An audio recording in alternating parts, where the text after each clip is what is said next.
You are listening to Zen and the Art of Triathlon.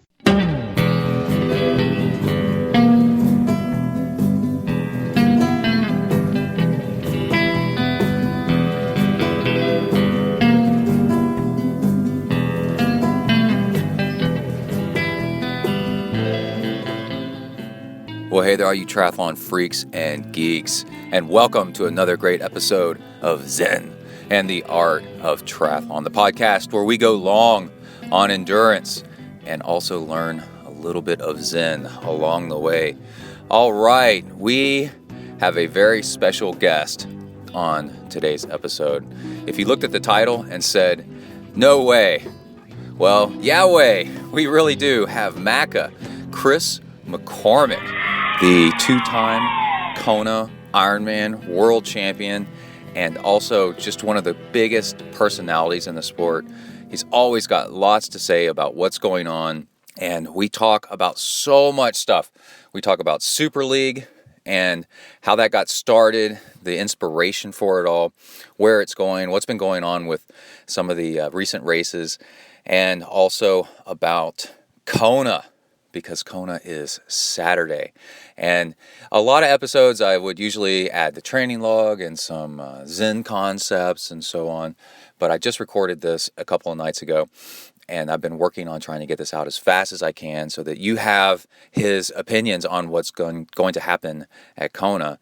I want to get the show out as quickly as possible, so this episode is pretty much just the interview with Macca. About Kona, we talk about Lionel Sanders, Frodeno, Pete Jacobs is back. We talk about Alistar Brownlee and when he's going to do Kona, if he should do Kona.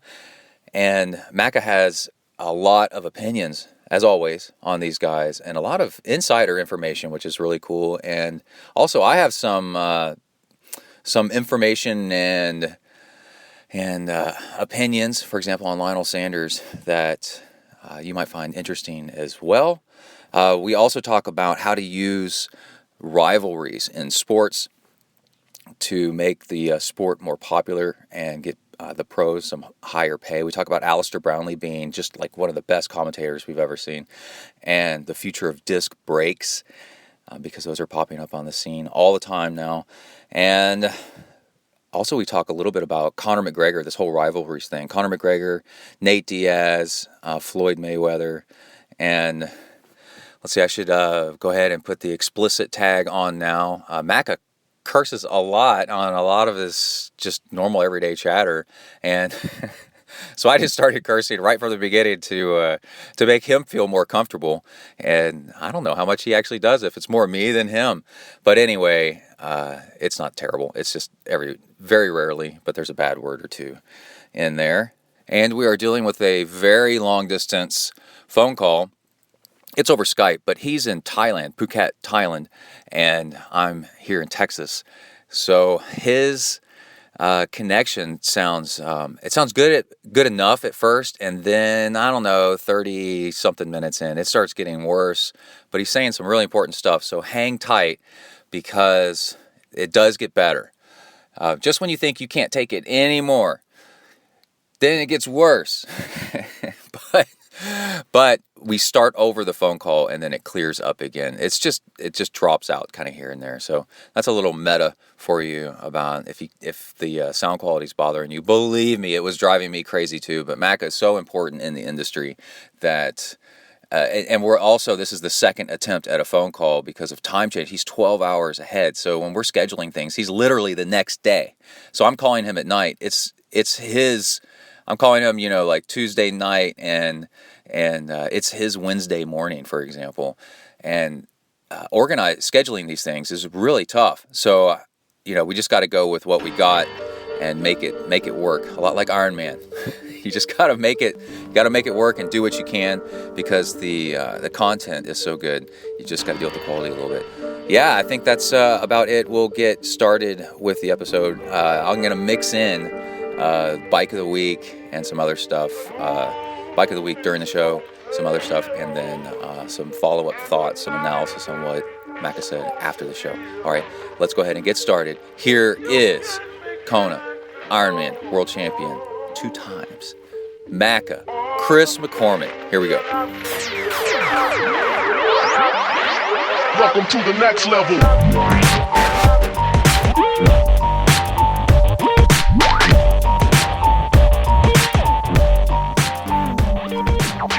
All right, there you are. There you go. Yep. Okay, perfect. Perfect. I was like, oh shit, Mac is calling me. Yeah. I was like, no worries. All right, cool, man. Let's see. You ready to go ahead and start rolling? Let's rock and roll. All right. Let's rock it. Cool. I've got Chris McCormack on the phone here, and you're in Phuket. Is that how I say it? Yeah, Phuket, Thailand. Oh man, that sounds so cool. And then setting up the call, we trying to sync up. You said you were trying to get I think you said your daughter to school and stuff. And yeah, my daughter and son, and my wife's taken my oldest daughter back to Australia, so yeah, it's been busy, that's for sure. So back here in Golden. You you sound so much like an age grouper now. Yeah, I think I'm less than an age grouper. I don't do half the I don't do enough training anymore. I'm too busy running around doing everything else, but enjoying it, I must admit. Yeah. Well, I saw you said something about that you're biking a lot, at least, right? Yeah, doing way more biking than I did before. I don't miss the swimming component of triathlon at all. No. I vividly remember as a pro saying, only 3 more years of swimming and I'm done. Oh my gosh! Wow, really? But, yeah, cycling, and I just don't. I guess growing up in Australia, we grew up swimming, and I don't miss I do miss the camaraderie of the squad, I guess, but I don't so much miss those 5 a.m. mornings and getting yelled at by my old coach. I enjoy the getting up, bike riding with the friends, a nice coffee, and a couple of runs with my wife. It's a much more enjoyable lifestyle. Yeah, I don't know why swim teams. It's the same thing here in Texas. I grew up on swim teams. Why do they always have to be at like 5:30 a.m.? I don't. Yeah, it's the worst. Everyone's got to go to school. All the good swimmers are all school age. Yeah, it's true. Yeah. So one of the biggest reasons I wanted to get you on is to talk about Super League, and also about your riding. The book that you wrote, gosh, it must be a few years back. I'm Here to Win. Yeah. Was so good, and I wanted to talk to you about the competitiveness that you mentioned, and these like rivalries and stuff that triathlon needs. You bring that up every once in a while. That's a really good point. And but let's talk about Super League. And sure. I was on the trainer the other day, as I tend to do. And so I'm looking around for videos, and I've been hearing about Super League and seen maybe like a clip here or two, And I was like, well, I'm going to sit down and actually watch some of this footage, and it was on YouTube, and it was the women's race, and it was fantastic. And I was mad at myself for waiting for so long to watch it. Yeah, you should Hamilton Island as well. I'm going to. I'm so glad that you've done this thing where you've got it out on YouTube as well. I don't know why. I've been doing podcasting since forever, and like watching how long it took for corporations to jump on board, and also with like MP3s and like record companies trying to hold everything tight to their chest and not let stuff out there until just recently just drives me crazy, because it's another platform to advertise on, and so I don't know why they try to do that. But so seeing that you put stuff out on YouTube, you allowed that, was so smart, and it makes it so accessible for everybody. I think. I love that you call me smart. I wish my dad was listening to this. See, Dad, I told you I was smart. My dad's still waiting. For me, it was, I guess, why Super League? I guess when you retire from the sport, and you reflect and you start looking at all the things. I guess as everyone gets older, they start to become more nostalgic. It was so much better back then than it is now, and I never really wanted to be that guy.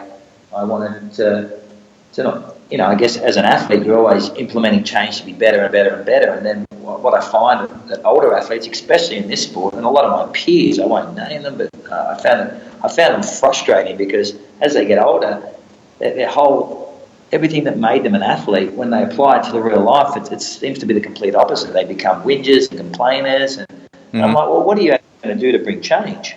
But because that change is not necessarily related to them anymore, it may be related to a bigger thing being the sport that's given you so much.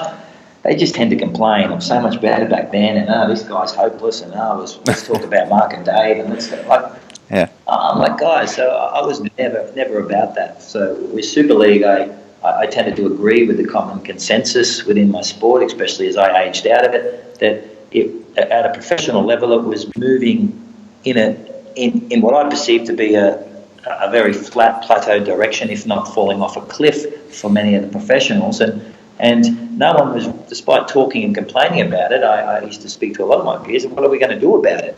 And no one really wanted to step up. And I think my first walk into this space was when we looked at launching the Bahrain endurance team. I'd spent some time in the Middle East and came up with a team concept, which was nothing new to the sport, but really just an ability to show triathlon in a certain light, and that these great ambassadors of the sport could bring awareness and change to an area of the world if we treated them right and did it right. And on that journey, I realised it wasn't so much the sport. The sport was big and relevant at a professional level. It was the platforms that didn't allow you to bring a true return on investment for sponsors and a true return on investment for people who are engaged in this sport. Because Ironman, despite being a fantastic participation sport, when you look at the sheer numbers of people doing the sport globally, it's 1 million people. You get more in the London Marathon, right? Like it's nothing, right? So you realise when you walk away that all these complaints that were happening when you were in the sport, you're an ink spot of a sport. So in order to bring true change and true value to a professional, we need to look at the sport itself, look at the business models, and rebuild it. And so for me, Super League came out of 4 years of work here in Asia and doing the Bahrain team, building a big sports centre here, saying, look, if I can change the platform, if I can bring TV production, if I can reduce the amount of people start to drive athlete-first content and try and make some stars and create formats that are interesting for television that the networks are going to pick up, then we may be going somewhere. Now, we looked at this before the Rio Olympic Games. Everybody in the sport told me I was an idiot, it's never going to happen, you're a goose, and why don't you just go back to your retirement village and build your centre in Thailand and just go away. And me and my business partners were like, no, we actually believe that this is the way forward. We moved about launching our first event in Hamilton Island. We sold off all our TV rights, we changed all the formats, we made it short and dynamic. We sat with Fox Sports, with beIN Sports, with Tencent in China, we sat with Red Bull, and asked them what they are looking for content-wise to put on television. Why is triathlon not a television product? And continually came back. It's boring.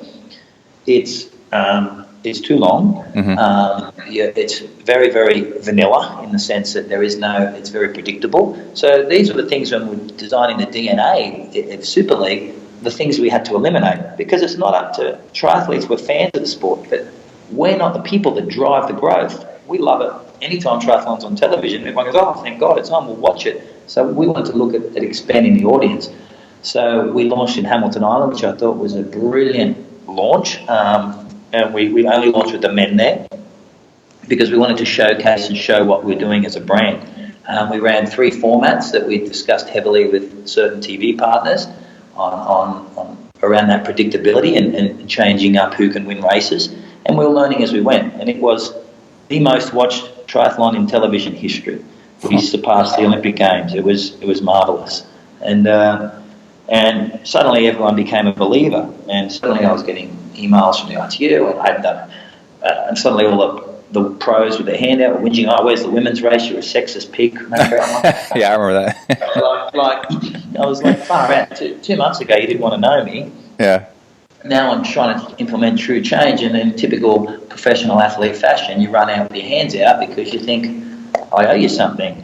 And so we proved concept obviously post that event, we started working with production partners who realised there was some value in triathlon in this space, and we had the IMGs, the Lagadiers, these sort of partners, and we went about starting to shop triathlon in this new format, this new spectator-friendly, TV-friendly format, and where it was a closed league, where we owned the athletes, we owned the events, we owned the TV production. And Jersey was the next journey in that step, where we brought the women to the racing. We had a tight circuit and huge success. Matt bigger than Hamilton Island, and that's just basically the catalyst of what it was all about. It was exactly like you said, sitting on your trainer, understanding who these athletes are, a lot closer vision where I see their faces. I thought on day one on Hamilton Island there was, a lot of our production partners had done triathlon in the past, and I was yelling at them and screaming, I don't want these long shots, I don't want these long holds, I want face. Who is Katie Zafaris? Who is Melanie Santos? Tell me, I want to see their face, because people follow people, and UFC have done this very, very successfully, and we're not trying to reinvent the world, we're trying to create an entertainment product out of a sport that has a pretty good core following, and we can grow that because it's an entertainment piece. Now, I think that's basically the vision of Super League, and to some degree now people are going, okay, this is not a bad way of doing it. But up until this point, people just thought I was off my head, but people thought that when I was an athlete as well. This guy's a big mouth and he's an idiot, but it's just part of my DNA. I don't like to sit in a corner and say something's impossible. I'd rather try and find out if that's the case. And as we move through this journey of Super League, I think the feedback from the athletes is the professionalism that we brought to the table for them, the way we treat them. The TV companies are like, wow, this is a way forward for your sport, because we're just not interested in anything else. It's too long. If you're looking at the Olympic Games, even the ITU is having to shorten their format. People's attention spans, the way they consume media now, is a lot smaller. So I think we're on the right path. Obviously I didn't anticipate a lot of the hurdles I would face on the journey. I thought, as triathletes, people are, oh wow, Mac is implementing something cool. But as I realised when I left the professional sport, it's just part and parcel of triathletes. We're happy at this administrative level and not so, and I guess at the pro level to some degree too. They're happy to pick up the crumbs that others leave behind instead of leading. And it's just not in a triathlete's mindset as athletes. Yet they seem to live it outside that space, which is always frustrating. Yeah, it was triathlon was kind of doing the same thing that professional cycling does, where it's it's gotten in a weird way kind of traditionalist. And when you were trying to do something new, triathlon did something weird and tried to say, no, that's different. I'm not really sure we want to go that way. But you had a vision with I don't know much about this, but this Formula One stuff in Australia, like in the 90s, were like really fast format races. Is that where you got your idea from? Yeah, well, to some degree, I grew up in Australia, and as I said earlier, you become quite nostalgic. You start looking back at your career when you get older, and what were those turning pivotal moments in your own career, and I guess in Australia's capacity, why was Australia such a dominant nation back then? And a group of people came along called Online, Damien Bray and his brothers, who I've spent a lot of time with now here in Singapore, and they came up with this short dynamic concept for TV. What they were looking for in Australia was the ability to put triathlon events on at the beaches when there's massive groups of people, but as they discovered it, it's not rocket science. They weren't triathletes themselves. They were like, look, I need little short dynamic circuits. I need to build a stadium, and these guys can swim, bike, and run. And so they weren't attached to any preconceived idea of what triathlon was. Yeah. They just went, boom, let's do it like this.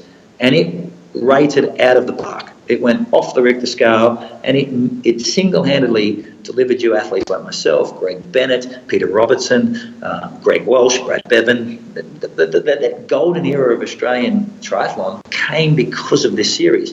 Now, what ultimately happened was the ITU and Triathlon Australia consumed it and smothered it and said they were trying to get into the Olympics at that point, so they wanted to make sure that they retained control of the sport. And here was this rogue series, despite doing wonderful things to grow the sport in a nation and to harness talent. They saw it as a threat and they shut it down very, very quickly. So in the period it was marvelous, and that was sort of the catalyst of discussion with my business partners here. It was like, look, it's not rocket science, and that was really reinforced when we sat with the Foxes and the ESPNs and these think tanks and asked them straight up, because no one in triathlon's ever done it. They've tried to stuff the model down TV people's throat, and they zone out. So they cut these 8-hour Ironman packages into 48 minutes. It makes no sense. And we listened, and they were actually, and when I told them about that Formula One style racing we did, they were like, that's how you need to do it. You need to bring that style back. You need to embrace that. And so we looked at, our formats are very, very different, but in many ways very similar to what they did. The fundamental thing of tight circuits, multi-looped, a footprint in a major city of no bigger than a mile, so it's all contained, and we've just tried to add some elements of corporate hospitality, corporate mix, junior events, and create that festival around a small footprint. But it all definitely, as you said, it all grew out of my reflection on what were those best days of my racing career, what did I enjoy the most, and where did I feel the most involved and attached to a sport that was truly professional in that sense. Yeah. And they did that better than anybody. Yeah, I grew up in a town that had bike paths everywhere, right? So I know that it's possible. This is sort of related to what you're talking about. I've seen it. I've seen the vision, and I've seen it succeed. And then the town I live in now, I'm a member on a bike path planning committee, and all I hear is no.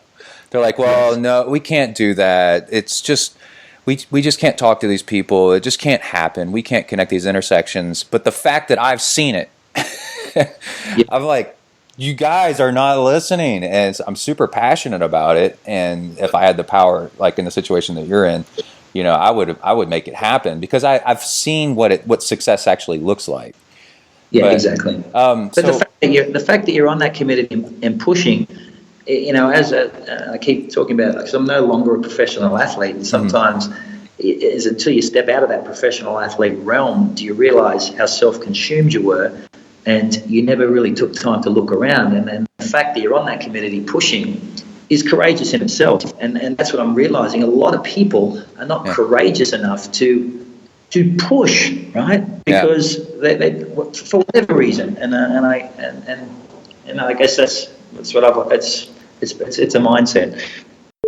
All right, we need to hop in on this interview with Chris McCormack real quick to mention one of our sponsors, Velosurance Bike Insurance, and they bring us the Bike of the Week. We're not going to do the Bike of the Week theme music since we're squeezing this in with an interview.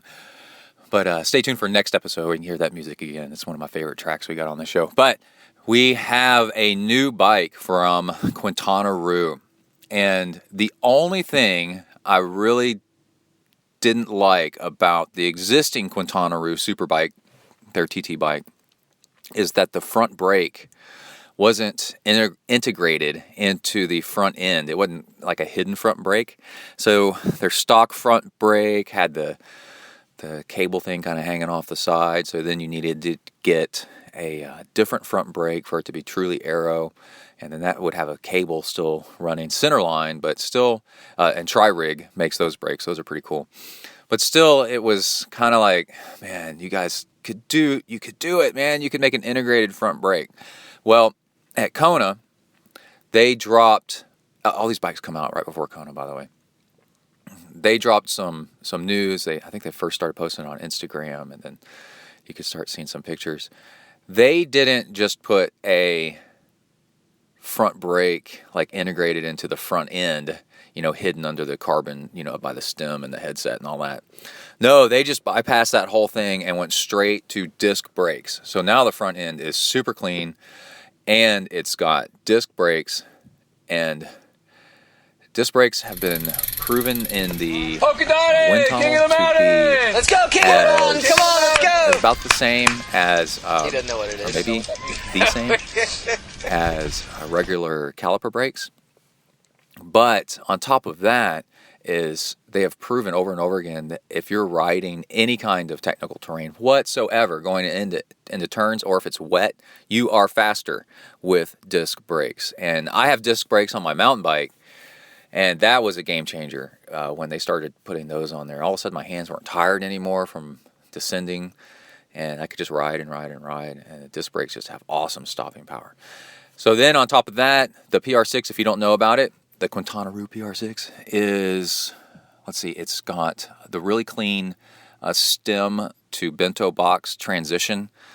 It's nice and smooth, and I love that, absolutely love it. The whole bike its claim to fame is I think you can disassemble it for travel with 2 Allen wrenches. That's all you need, and that is huge.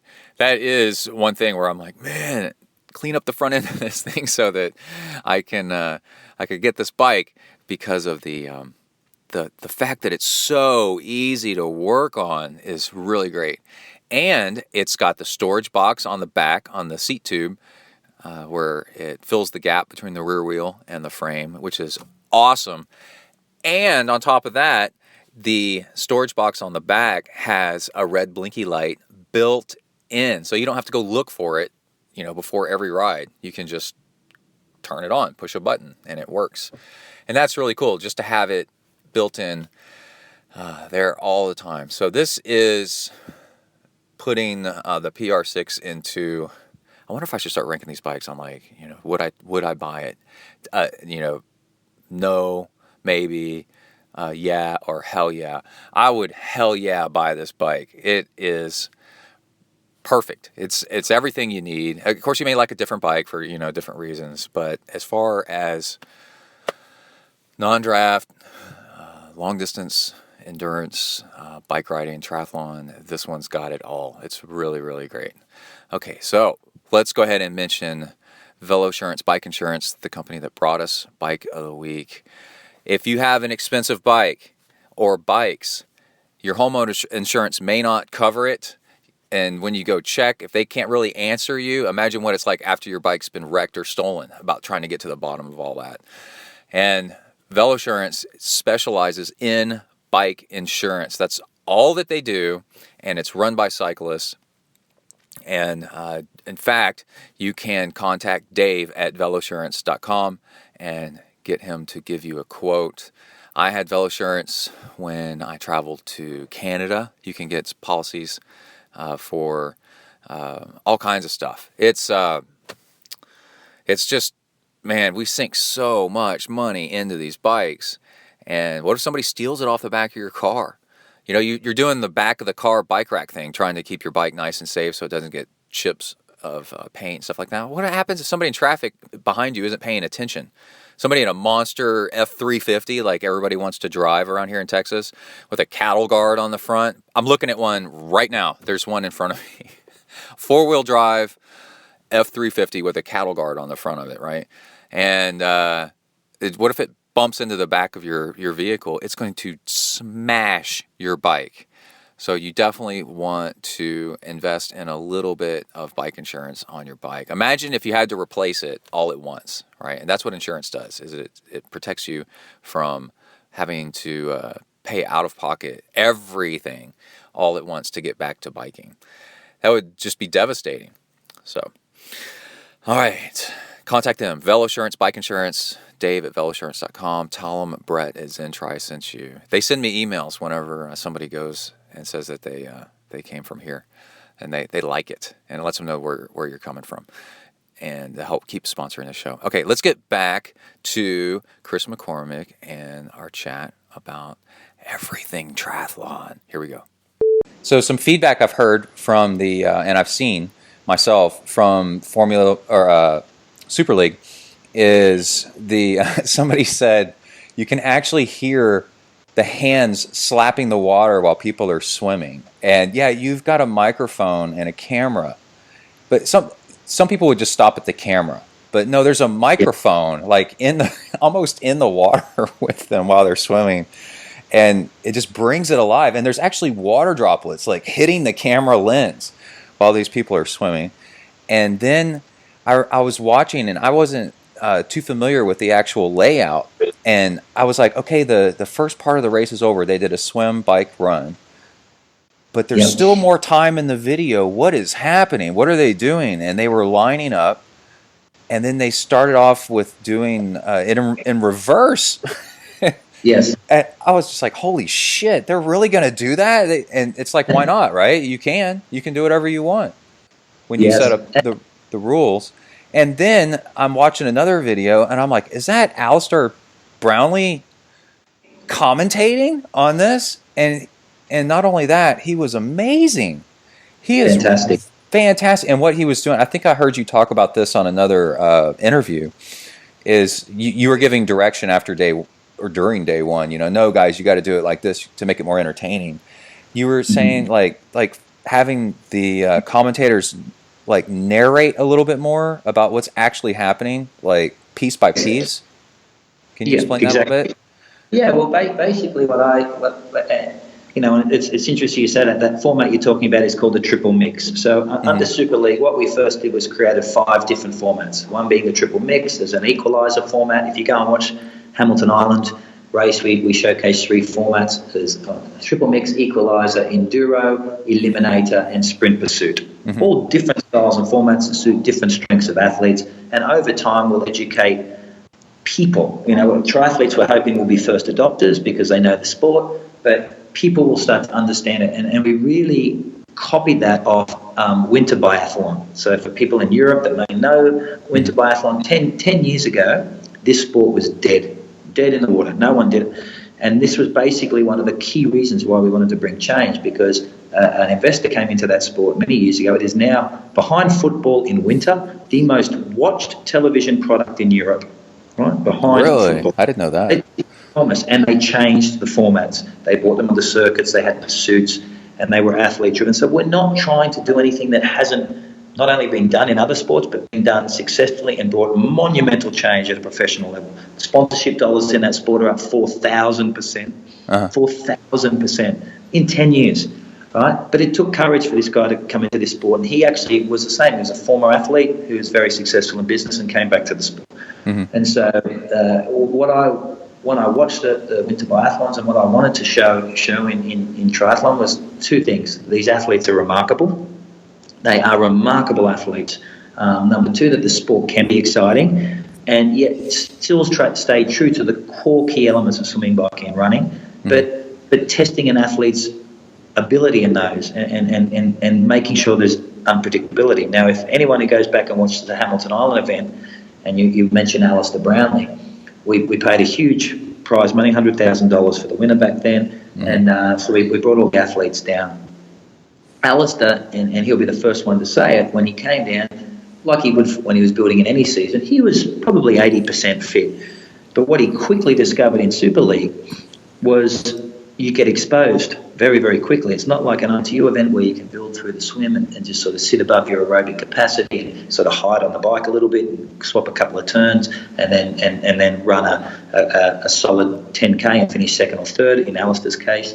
Because and use racing to find your form, which cyclists do all the time. In Super League, you're either on form or you're off form. And he finished 19th. He was lapped. His worst triathlon performance in a long time.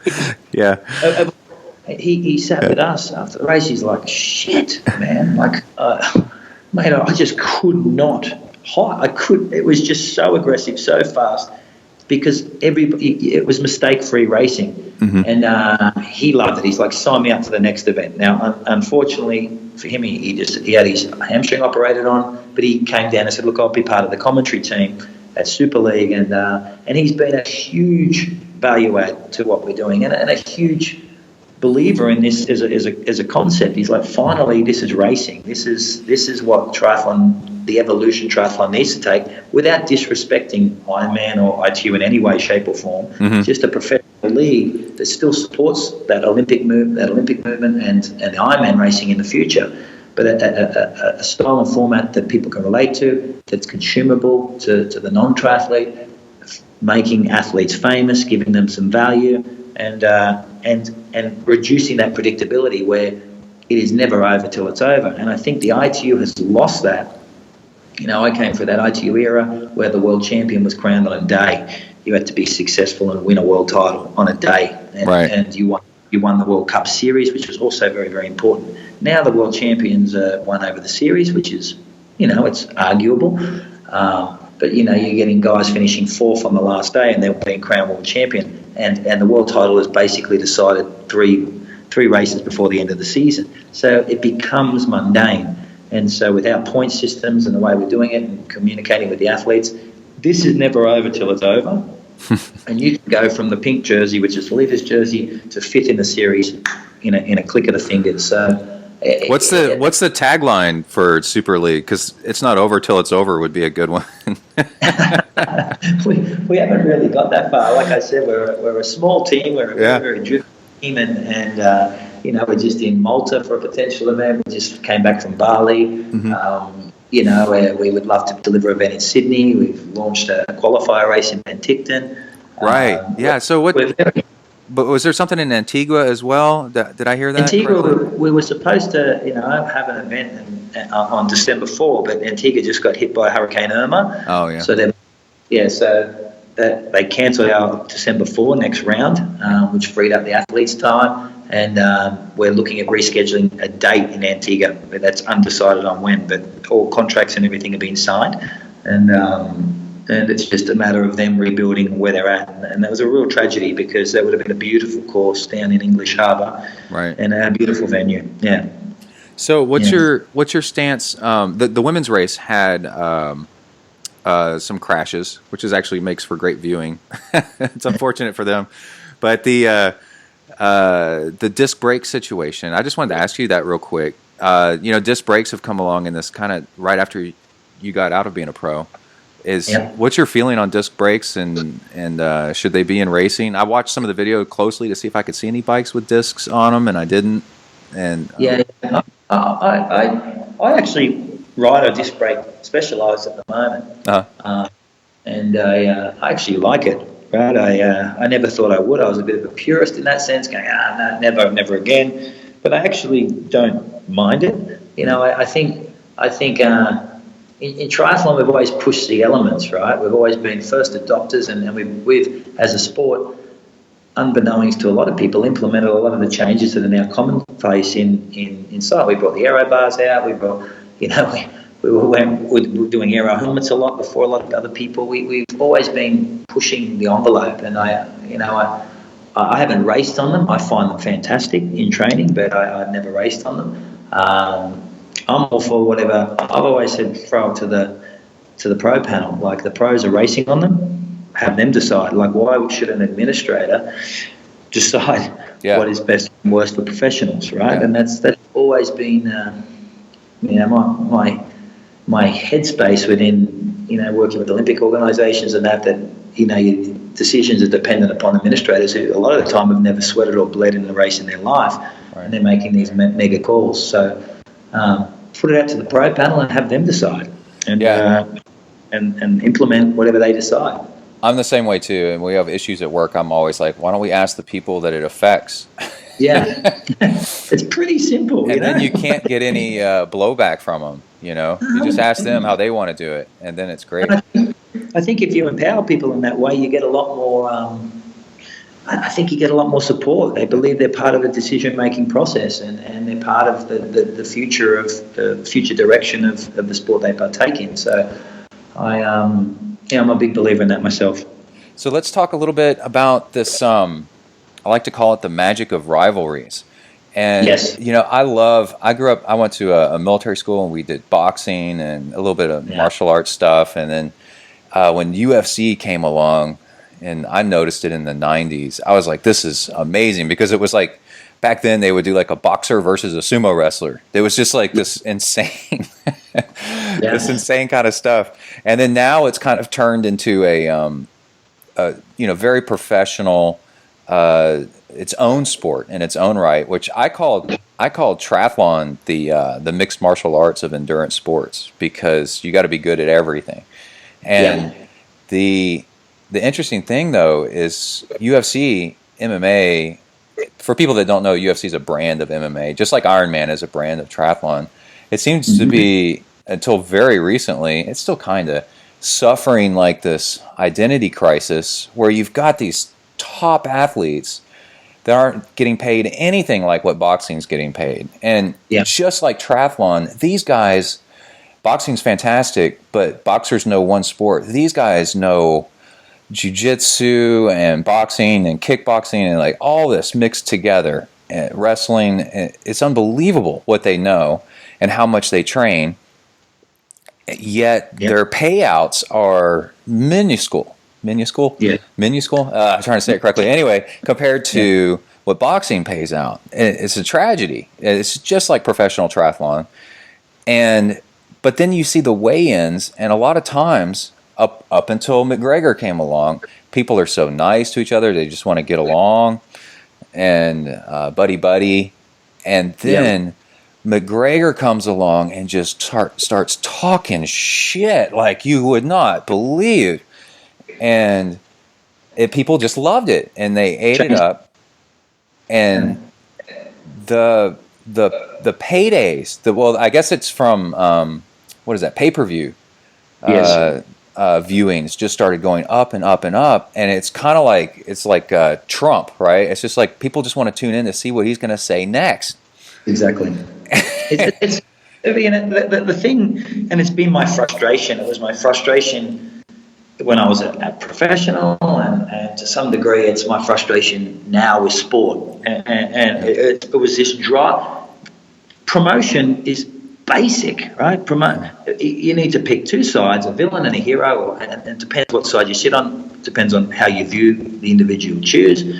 Create a conflict, and people pick a side, and they engage in the outcome, right? That's the basic rule of promotion. It's never changed since the gladiators, right? But for some reason in sport came all this political correctness and certain ways to say things that I think there's an underlying feeling. I turn off, the rugby league in Australia. Full credit to I can tell you that the athlete interview before they even do it. The guy puts the full credit to the boys. It was a team effort, and it's like, oh, come on. There's no passion, and sport is not. Yes, it's big business. And what tends to happen is business applies business rules and to a passion-driven sport. And unfortunately, that's the killer of it, right? The business needs to exist in the background, and the passion side needs to be done well. And boxing has always stayed true to that. It's just why boxers make a shitload of money. Floyd, Mayweather, and whether you like them or not, they're self-promoters. They promote the war. They bring out 24/7, and they create this whole thing. They're not politically correct. They get in face. That's part of it. Each other. Yeah. And even the people go, oh, these guys are pigs. They don't care, but they still tune in. And Conor McGregor realised that very, very quickly. When he came, he was like a breath of fresh air to UFC. You had great guys in George St. Pierre and remarkable athletes, but their interviews were very, very flat. So you didn't inspire anybody outside the UFC. You just catered to that core group. When Conor came along, and an Australian athlete called Anthony Mundine did the same thing. People couldn't believe what this guy was saying. People couldn't believe that out UFC. Even my wife, who's got no interest in boxing, because this guy's off his head. This guy's insane, and that is promotion. And when you put someone like him and Floyd Mayweather together, two big mega promoters, you get what you saw. And if people, people look at that and they say, "Oh, this is amazing. They should be getting that much money." And, mate, it paid for itself. Right?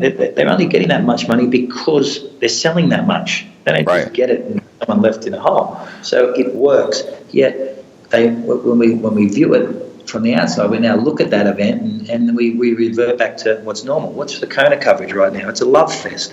There's no difference between it and then just you and I going out for a bike ride. It's just people just exercising. Yeah, exactly. And rivalries are critical in everything, right? And they're critical to inspire youth. I got into sport because I vividly remember being a 7-year-old kid, and my father sat me down and we watched the 1980 Olympic Games, and it's sort of my first sporting memory. And there was Steve Ovett and Sebastian Coe, Right? And my older brother and father telling me these two guys hate each other. I engaged in it. It just really. Well, what if he loses? Or what if, it's just simple, one versus the other. And I was captivated by the Olympic Games, captivated by these two athletes, and I followed their careers. And I always sided with Sebastian Coe, right? My older brother loves Steve Ovett. And that's part of it, yeah. Yeah, and the same came with Dave and Mark, and myself and Norman, and myself and Crowe to some degree, because when we talk about Ali, we talk about but Ali would never have been Muhammad Ali without Liston and Frazier and Foreman, and it's the rivalries that made him great. And Conor McGregor is massive now because of Aldo, and now because of Mayweather, because of the people he fought, and yet we seem to shy away in sport, especially our sport and a lot of sports now, in this vanilla space of just existing. Yeah, great race, and it was fantastic, and everyone calls that professionalism, which to some degree it is, but in these third tier sports like we exist in, because everyone's like, oh, look at Roger Federer in tennis. I'm like, look, tennis is a tier 1 sport, mate. In tier 3 sports, which UFC's come out of and now positioned itself as a tier 1, and especially in triathlon, without conflict of some capacity, without people saying, I can't believe what you said, and I hate that guy, but I like him. Without that underlying discussion happening, you're doomed. Yeah. And that's been my frustration with triathlon. I can't even follow the pros. Good luck, honey. Have a great race. I'm like, aren't you racing her? But now you're communicating on social media to the world that you love each other. Like, give me a break. I don't understand it. It's like WWF. It's fixed. Well, it's not fixed, but it just shocked me. You should make up rivalries, but you're important in everything. All right, let's hop in here and give a shout out to the Triathlon Terran podcast. I am really enjoying his shows. You got to go over and check them out. He's over in Kona, so some of his recent shows are with Bob Babbitt and some other pros. The Wortels. I don't know how to say their last name correctly, but it's a husband-wife pro triathlete team. I love those. Those are the best. Wouldn't that be so cool? And you're like, I've got to go. I've got to go on a bike ride. And then your spouse is like, hey, I'll go with you. And you're like, okay, because you're both pros. You're both the same speed. Both awesome. It'd be so cool. But my favorite episode so far is the Wahoo founder. His name's Chip. This is such a cool podcast because the guy started off as making something else entirely, and then started like boat docks or something like that, and then he saw a gap in what was being made out there to connect devices, and so he started making it for himself. He was like running a spreadsheet for himself and his cycling buddies, and then the next thing he wanted to do was connect things wirelessly, and then boom, made a company. And during the podcast, Taryn's interviewing him. They're at an awards show, and Chip is getting awards as they're talking and being served drinks like margaritas as part of his awards. It's really, really like a really cool episode. And Taryn has this YouTube channel, and you may be like, I've seen tons of Taryn's videos, which are all great, but I've got enough of Taryn because I already know what it's like, and I'm already watching his YouTube stuff. No, the podcasts are like completely different. They're long form interviews. I'm one of his interviews. 2 interviews before me is Mark Allen. I mean, holy crap, that is amazing to have my name anywhere near that guy's name. It's so cool. And Taryn is pulling it off, and he's in Hawaii this week, so he'll have the big scoop on all kinds of stuff. So I wanted to give a shout out to Triathlon Taryn. We formed an alliance trying to promote each other's stuff so that you can have some more variety in your podcast world out there. All right, that is the update on Taryn, and let's get back to the Macca interview. Here we go. Wait, can you hear me, or am I losing you? Yeah, I just waffle on. I get passionate about this. No, the line started getting a little bit staticky. No, I'm super competitive too. Where there was a thing I used to do in high school where I'd as a competitive swimmer, I'd get up on the block, and I had on purpose like those mirror reflective goggles, and I would get up on the block, and I'd make sure the other guys are up on the block, and I would turn and stare at the guy on one side of me until he looked away. And then I had water in my mouth, and I would spit on the deck, like, just to show that I wasn't scared of him. And then I'd turn and look at the other guy, and until he looked away. And I also had a swim cap on that said something Finland on it. And people were just terrified of me, and I already won the race, and we hadn't even started yet. 100%. It's real life. It's funny, it must be the culture, right? Because I grew up, my swim coaches and the kids, I don't think they swim coaches anymore, because you would be banned in modern day. No parent allowed on deck, not out discipline. And I still recall even working for someone who's a national coach, and they picture this as life and death. Like, you're either a competitor, there's one winner, right? There's 100 of you. It's life and death, guys. Like, it sounds very melodramatic, but that was basically the sports culture that I came through. Right? And the modern day it was very much kill or be killed. Yeah. It's a professional sport. There can be only one, right? And it's either you or it's your friend. So you make that choice. And for me, it's always been part of my DNA in that sense. You call it competitiveness, but as I used to say to my father, when he said, well, you're being a professional athlete, this is a joke. If you're going to do it, you better be the best at it, because there's not much there. And it was my life. So a lot of people are like, oh, you're very competitive, and oh, you can't believe you said that. I'm like, guys, it does actually mean a lot to me to win this event. My whole life is vested in this event. My whole thing. What do you want me to go and shake the guy's hand before, and hang out for dinner before the race? But not my cup of tea, mate. In my head, he's taking everything that is mine. I don't want to associate with the guy. I don't want to hang out with him. I don't want to. Now, people might go, oh, that's ridiculous, but that's how I viewed it, and that's how I worked myself up, and that's how I raced my career, and people might say good or bad. In my head, the sport was very, very good to me, so I don't look back with any regrets. I should have done it a different way. I won all the titles I wanted to win. I was successful in every event I wanted to be successful at, and now I look back and go, fantastic. And now a lot of the pros are coming to me going, yeah, but why did this happen and it's not happening for me? I'm like, you're not invested enough in it. It doesn't mean the world to you. Like, when I lost my first few Konas, people go, I can't believe Chris McCormack in 2002 said he was going to win Kona. What an arrogant shit. It's like, well, I remember that. Let's go back. Let's go back. I always say, let's go back to 2002, because to reflect on it now is I lost a race in 3 years. I did one Ironman, because there was no 70.3 series then. You either did ITU or Ironman. I was World 1 in ITU. I hadn't lost a race in 3 years. I do the first Ironman against the current world champion in Ironman, Peter Reed, and the former world champion, which is Thomas Hellriegel, and all these Liberty Bernard. I beat the shit out of them. I break the course record in my home. So I've done one Ironman, won it. I did one half Ironman in Wildflower, broke the course record. Of course, why wouldn't I think I was going to go to Hawaii and win? So when I was asked the question, how do you get to Hawaii? I'm like, well, I didn't come here for a holiday, mate. I'm here to win. Right?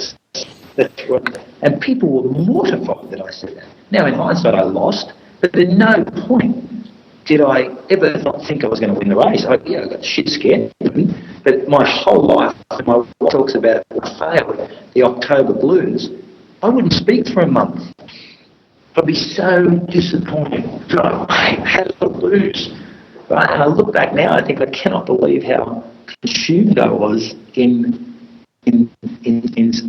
my sport and in myself, I guess. But to me, it was the consumption was about goal, achieve. That's it. And everything else was noise, white noise. I just need to win that thing. Anything else, get out of my way. If you're in my way, get out.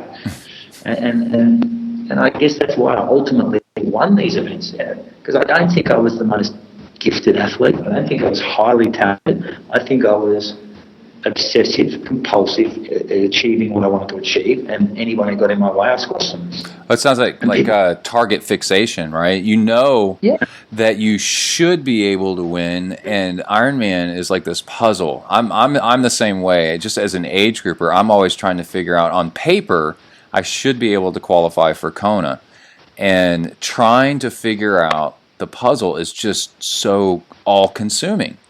And you know, and I'm a bigger guy like you, and I race in these really hot races because I live in Texas. I really don't have much of a choice, and trying to figure out how to train, what to eat. It just takes you down this spiraling death trap of if you could just figure out this one thing, or you know what's actually going to make the big difference for you, you know, personally, But back to the rivalries thing, I was thinking about that, and like one of the biggest movies ever, you know, Star Wars. If there was no, you know, Rebels versus the Empire, you got no movie. We got a galaxy where everybody's getting along. Okay, great. So then nobody's tuning in. Exactly, it's common sense, and yet it's. Philosophical here, and it's just my perception. People will argue and have their own right, but my belief is that this politically correct vanilla layer of bullshit. Like I sit there going, you honestly don't believe what you're saying, yet people buy it. Like I said, people don't buy it. I think people know that everything is being said is shit, but people don't question anything anymore. Just sit there and exist, and it's become the common norm. And for that reason, sport is sport. You're getting these outliers in sports like UFC and these fundamentals that are rising because they're going back to adopting rivalries, adopting villains, because you don't have to be so politically correct all the time. You know, it's sport. People are passionate about things. You may say things wrong. Why? Because you're vested. And there's nothing wrong with that, right? It's the business arm of it that is trying to control the direction and look and feel of sports that are ultimately crushing it, in my opinion. Yeah. Opinion. So sports control themselves that are winning. Hey, Macca, is there any way you could get closer to your? Are you near a Wi-Fi hotspot or something like that? You're cutting out a lot. Is there? On the office internet. Okay, so maybe. Hey, let me try. Can I call you right back and see if we get a better connection? Yeah, call me. Okay. Yeah. Okay, hold on. Hey, you there? It's strange. Yeah. Yeah, I can hear you just fine. That's way better, I think. Let's see. Yeah, you were on a roll, and I wanted to capture all that, and it was just. It was at points. You know, I'm always thinking about. I know. I just think rivalries are good, man.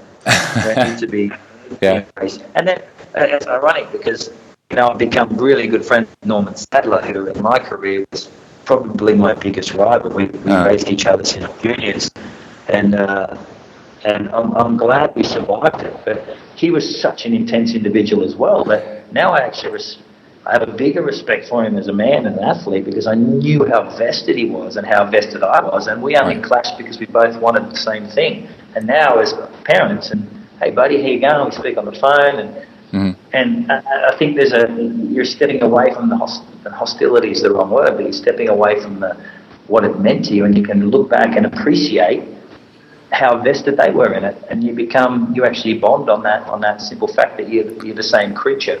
Is Norman the one that had the tire trouble and like threw his bike or had the emotional breakdown on the side of the road? So that's Norman. Yeah, and that's one of the most viewed clips in Ironman is that drama. Chrissy Wellington looking for a CO2 cartridge. The earliest Ironman with I cannot believe it's slipping my mind right now because it's the reason everybody got into triathlon. Julie Moss. Yeah, barely making it across the finish line. That's what people tune in for. Exactly. Yeah. Exactly. So on Kona, on your book, I'm Here to Win. I think it was in that book where you gave that gel tip where you tore open a gel and just kind of sip on it as you run. It was either in the book or another time you mentioned that. Was that you? Because it's been a few years since I heard that. That I wanted to thank you personally for talking about that, because I've used that so many times and told so many people about that. It is so cool how well that works, and I don't think a lot of people know that. Yeah, you learn the nutrition strategies the hard way. You know, in my career, as I said earlier, I failed a lot in Ironman. I went and sought every professional advice I could, from the Australian Institute of Sport to everything. I had doctors poking and probing me and telling me these perfect eating plans and eating strategies and how to do things. And at the end of the day, you learn the most on the field. And a lot of the time it's by trial and error. And and that was one of them, sipping your gels and how to consume water and not mixing your sugars, things that I was never told by professionals. You just realise, if I have that gel, even though the flavours are similar, I get gut problems. Change if I do, and I learned the hard way, that's for sure. Yeah, the gel one is open the gel, hold it in your hand, and just sip on it gradually as you're going, and then that way it's just trickling in you instead of hitting you all at once. And it's so great. But then people don't want to do it, right? Because they don't want to get sticky stuff all over their hands. And it's like, well, are you going to get sticky stuff in your hands, or are you going to just puke? You got to choose. Yeah. Exactly. So on just to wrap it up with Kona, people would be upset if I didn't ask you this, have you on the show right before Kona. So we got Lionel Sanders. I've heard you talking about him, and he's kind of like the underdog. Everybody wants him to win. But the big question is, I mean, like he himself says he still has years, 2, 3, 4 years before he's going to be able to win Kona. I just saw a video where he said that. What do you think his chances are yet? How fast he'll be able to learn and catch up to everybody? Well, I think Lionel's a real X factor. I think people are drawn to him. People like the underdog. Jan Frodeno is on our Bahrain team, so I deal with Jan a lot on a yearly basis. And I think he's struggling a little bit, Jan, in the sense that how do you go, and I've been in that position as well, how do you go from hero to the everyone bidding for you to suddenly the following year, in the space of 12 months, everyone's bidding against you. I want him to win. It's like, what did I do wrong? What did I do wrong? And it can be quite a confronting thing, because you think, everybody loves you, and then suddenly you're reading the thing, I want him to win. You're like, what? I thought I was your favourite, and it's just normal sport, which is great. I think Jan is without question the modern day most professional. He's light years in front of everybody on professional-ism. I agree. He's great. He's fantastic in everything he does, and he's obsessed with success, and which is important. I just think Lionel brings this X factor, and I believe he can win this year.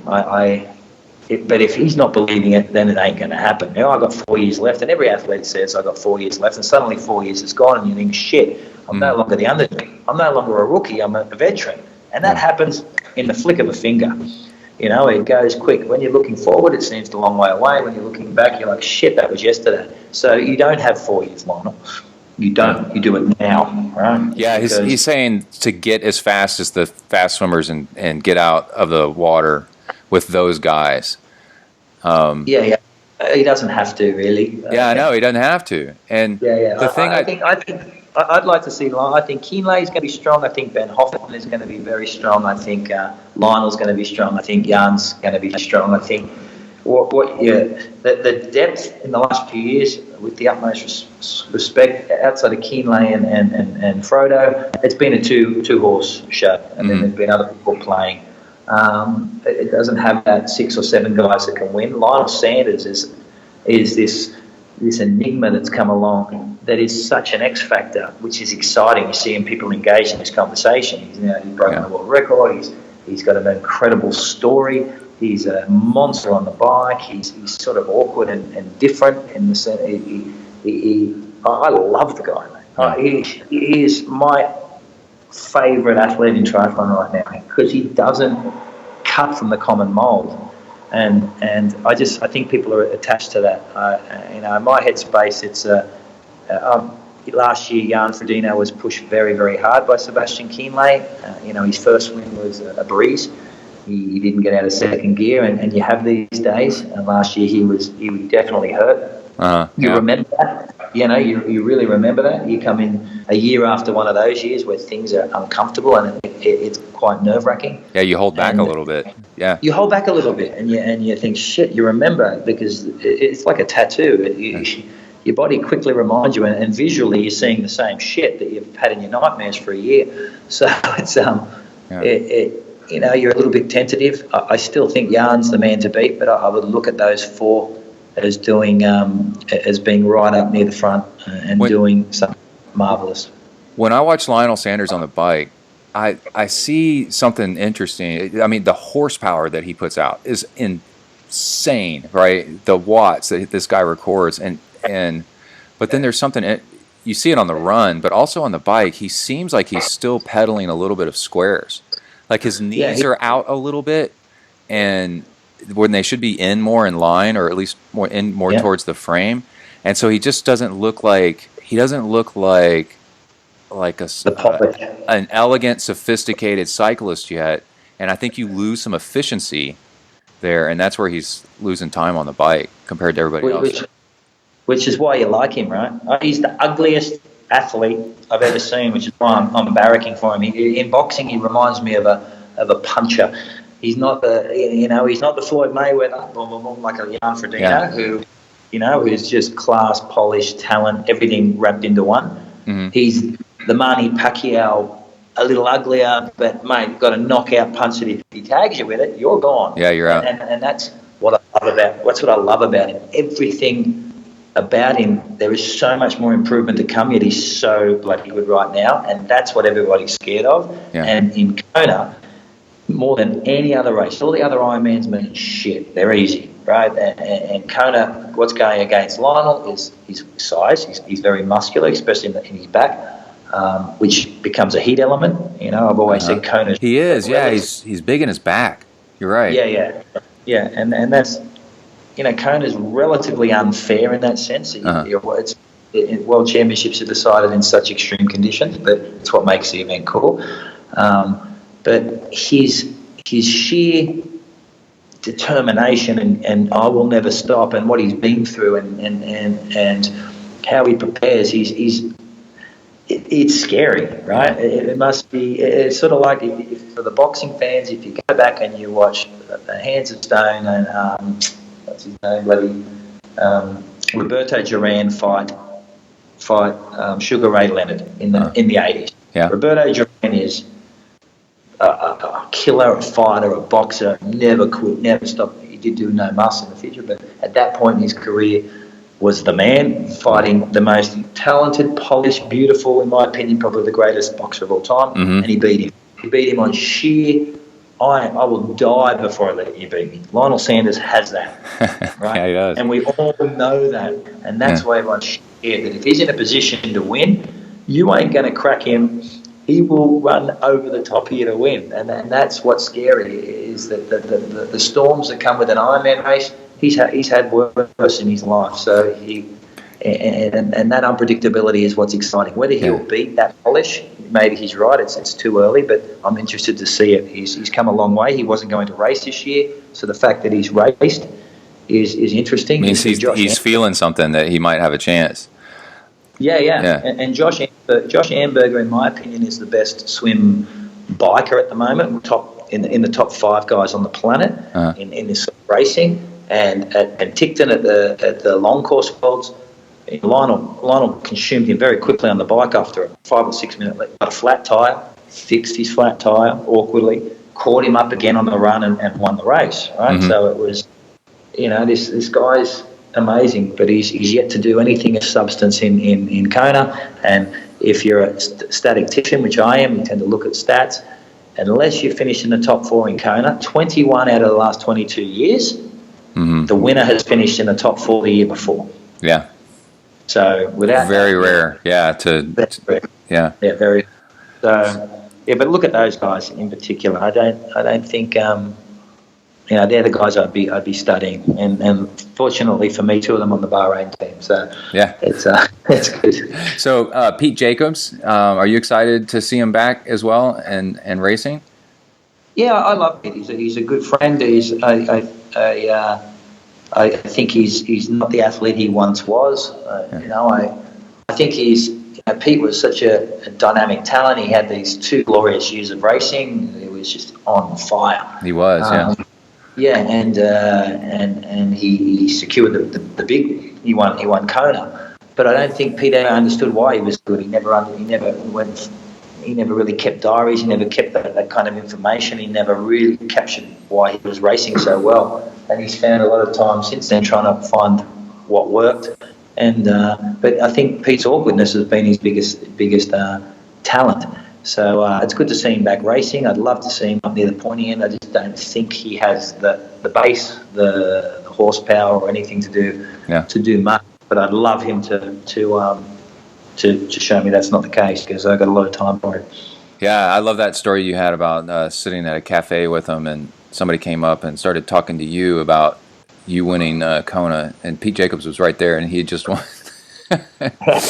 You're like, what about this guy? He just won. It's like, it was me and Crowe. Oh, it was Crowe, yeah. That was me and Crowe and Pete were in Australia. Yeah. And me and Crowe were having a chat and talking about things, and the guy came over to Pete, who just won, and said, "Can you take a photo of me with these other guys?" Me and Crowe.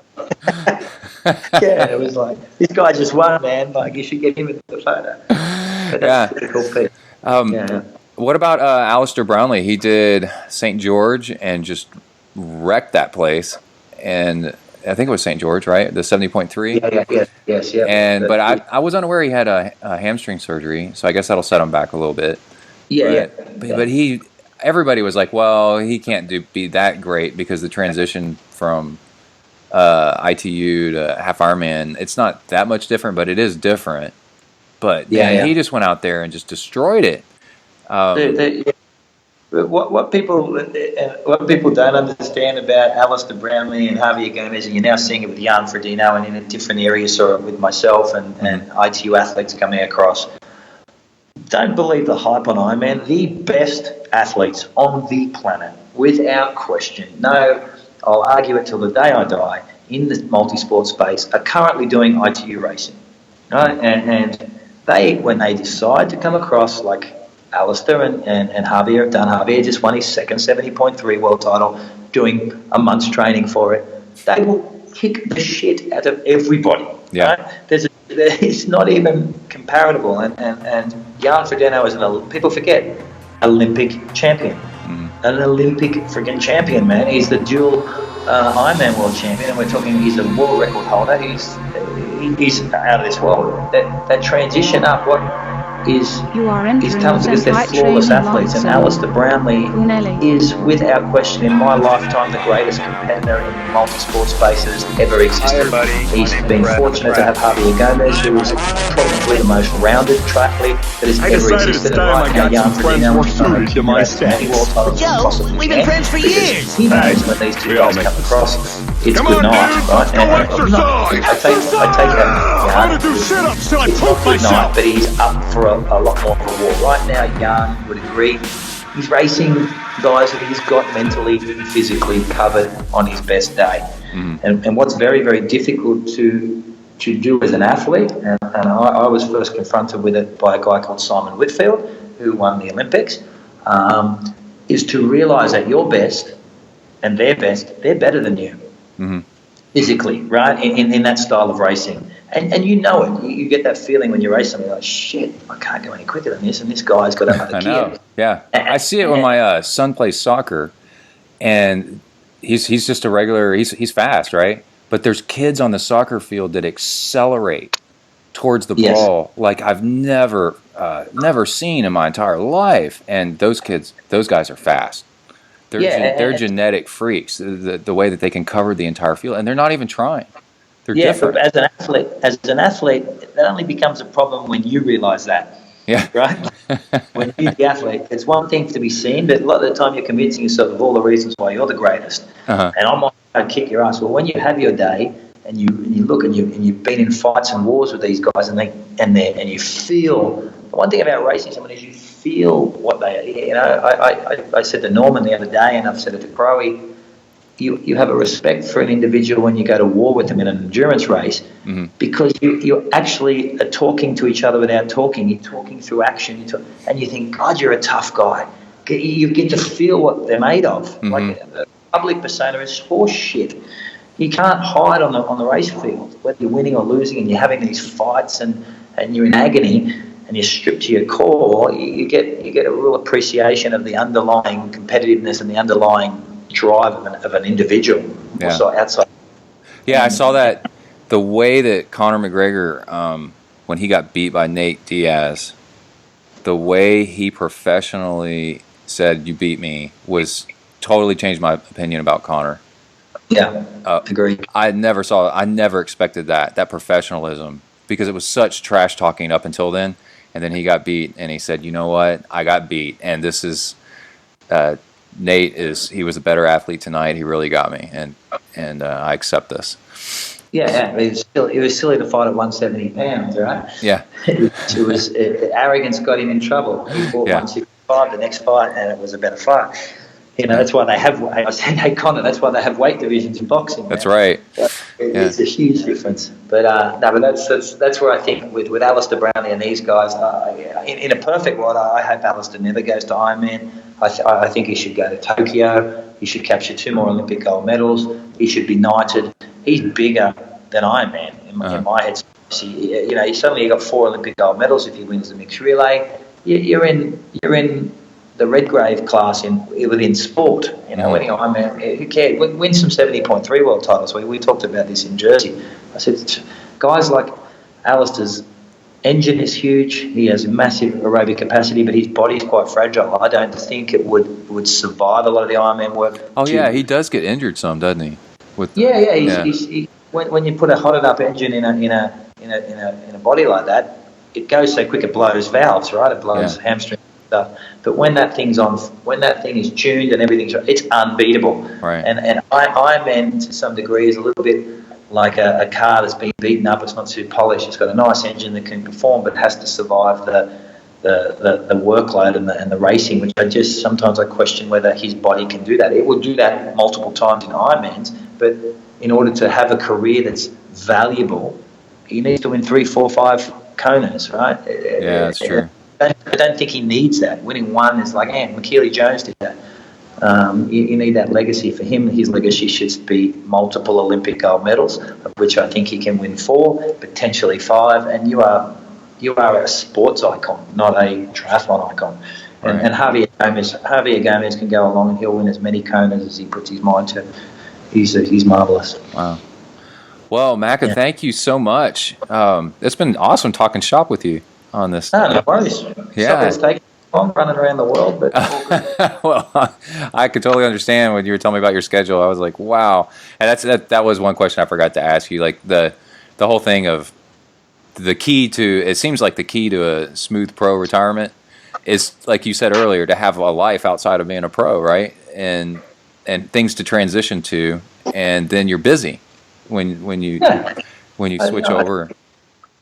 Yeah, I think the transition, and it's a lot of my friends. There's a lot of, it's a serious topic. A lot of friends of mine in Australia have committed suicide, and that I know quite well in other sports, and in this transition from professional sport to the real life. And I always can treat it like you're almost like a drug addict. Sport has these massive highs, these massive lows, so it's not this consistent dopamine and serotonin hit that you have in normal life, which is what, in sport you're like really high like a rock star, and the next minute you train, this structure and consistency and these highs and lows sort of shape the world as you know it for so long. Then that stops and you try and fit back in, and you've identified yourself as this individual.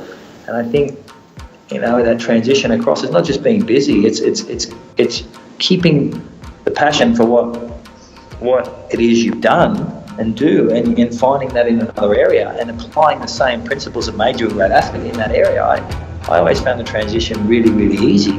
And what, if anything, what it showed me was a lot of my peers had transitioned out. I'm like, dude, why aren't you the same killer that you were in sport in this world? Why was, you're an actor, or how are you struggling so much? You're just becoming a cliche. Like, I'll be a coach and I'll do this, and I'm like, dude, like, you're so much more than that. You're intelligent, driven. Well, fine. Let's do something together. Let's create something. But it's this fear. I don't know what it is, and I just always.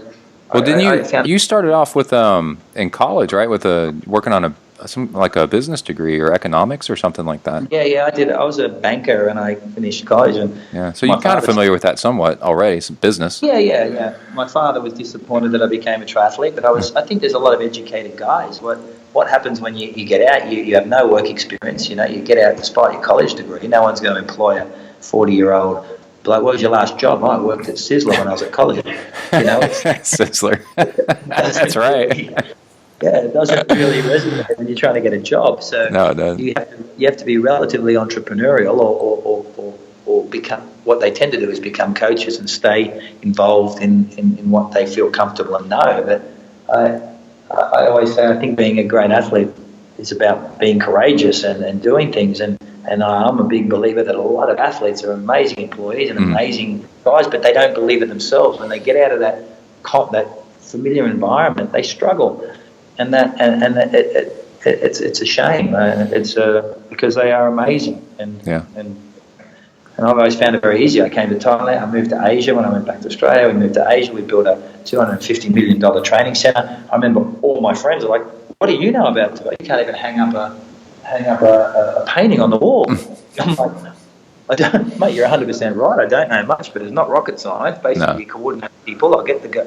And that's what we did. We built Tanyapura. It's the best sports resort in Asia. And from there, we went to Bahrain, and now we've got Super League. And I've thoroughly enjoyed the last 5 years. So I actually enjoy this more than I did the actual racing. I think I'm less of a selfish individual now. It's so about me when you're a racer. It's so driven around. Now in the corporate world, it's much more outwardly. I'm doing Super League for the professionals for a bigger cause. I'm doing the Bahrain team for a bigger cause. We built the sports center, and it's an enjoyable process. Yeah, that's definitely true. You're doing it for somebody else. It kind of gives you more energy. Yeah, it really does. It really does. Yeah. So. Well, cool. Well, thank you so much, Macca, and I'll let you go. And again, it's so awesome talking to you. I only interview people on my show. It's the longest running triathlon podcast, and I only interview people if the interview happens organically. That way, I know both people want to be on. Yeah. And your friend Joanne put us in touch, and I said, cool. We got to make this happen. This is so cool. So big props to her, Joanne Baxis. Yeah, thanks, Jojo. She's part of the MacroX community, a legend, absolute legend. Yeah. All right. Well, thanks a lot, man. No worries. Okay. Talk to you later. Ciao. Bye. All right. That is the interview. Thank you so much, Macca, for getting on ZenTri. That's such a huge score for our show. Like I say in the interview, I try to let these interviews happen organically instead of going out and pestering somebody and then having kind of a so-so interview. I try to get somebody on that's interested in being on, and then we have great interviews all the time. It's a good way to go through life, Work with people that want to work with you, and then everything you do is so much fun. Let's see. Joanne Baxis, JoJo, is the one that got us together. A huge shout out to her and what she's doing with Macca X. Macca X is Macca's triathlon training team, kind of like a club, and they're big, and having a lot of fun. And if you ever do go check out Macca's book, I'm Here to Win, it's an Audible. It's an audiobook. It might be on audible.com. It's an audiobook format too, and that's the way I suggest listening to it, because I don't think it's, like, Macca may say the foreword, but then he has a professional guy, reading the whole book, and the other guy has an Australian accent, maybe even stronger than Macca, and it's awesome. My favorite part of the entire book is where he's talking about taurine, which is like the stuff in Red Bull, and he says, taurine is good for your heart. like that. So get his book, listen to it, and listen for that one part, because that's my favorite. You'll love it too. All right, bad news out of Kona. I'm recording this Thursday morning. Looks like Tim Don got hit by a car either yesterday morning or this morning. And he's going to be okay, supposedly, eventually, but he's out of the race. And that's not good. And I think that's it. So next episode, we're going to talk, hopefully, we're going to do a review of what went down at Kona. And we're going to talk about some Zen stuff. I'm planning on talking about margins, creating margins for yourself and the benefits of that. And unfortunately, I won't be able to watch the race entirely live because I'm going to be in the woods doing some clearing and cleanup of land for the Boy Scout troop. And we're going to, we're doing this big camp out thing, and we haven't camped there in a while, so we got to go out there the weekend ahead of time and clear it. And that's going to take all afternoon. And it's scheduled the same day as Kona, same time, and I would say, I can't because I'm watching Kona, but the other people in the Boy Scout troop don't care. Just shows you how small triathlon is, They have no idea. They won't even know what I'm talking about. And also, next episode, I do have a funny interview with Emily talking about her training and how she puts exclamation points all over everything. That's a funny one. Oh, we do need to give a shout out to a couple more sponsors. We got, or some just discounts for you guys. UCAN is the super starch that we use, and you can get 25% off. Is it 25? I don't think it's 25. I think it's like 15%. Let me go look at on UCAN's website with discount code Zen. Let me get my discount codes up. And we have Amrita bars, which I ate one last night before I went for my run and had a PR on my run. My plantar fasciitis is healing up just fine, which I'm super excited about. And yeah, let's back up here a second. UCAN, the discount code is ZenTri, 15% off. Salt Stick, oh my gosh, we cannot forget Salt Stick. I add their electrolytes to lots of my food and water. I just sprinkled regular salt just now on some kale while I was eating it. You need your electrolytes. 25% off with discount code ZenTri25. And that's if you go to saltstick.com/ZenTri. They keep track of who goes there, and make sure you go there and help support the show and get yourself some electrolytes, okay? And we also have, Amrita bars is discount code Zen, and that gets you 15% off. And also, we've got donations. I'll mention them next show because we need to get this show out real quick. But we do have how to get Hornet Juice. Oh my gosh, I had my best swim ever. I did an hour nonstop and swam a 119 pace, 119 per 100 yards. Flat, not rounding up, just flat. And you can look at it on Instagram, ZenTriathlon on Instagram. I took a picture of it. It's 1 hour flat, and I swam a 119 pace. It's crazy. And about half an hour before I swam, I took a serving of Hornet Juice. And Hornet Juice is an amino acid powder that helps turn on your fat burning so you got more energy. And I think that might be my fastest swim ever for a workout, just cruising during a workout, all done because of Hornet Juice. You can check that out on the right-hand side of ZenTriathlon.com. You get these packets of it, and it's like one packet for every hour and a half of working out. So you can just 2 packets for 3 hours, and you get a lot more energy. You feel like a diesel engine. And back to Salt Stick. You go to saltstick.com/ZenTri, and the password is ZenTri. How about that? And that gets you in there so you can get your discount. So look forward for the next episode, and stay tuned. And everybody stay safe out there. Work the uphills, cruise the downhills, and keep the rubber side down.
Hey, how would you like to become an endurance monster?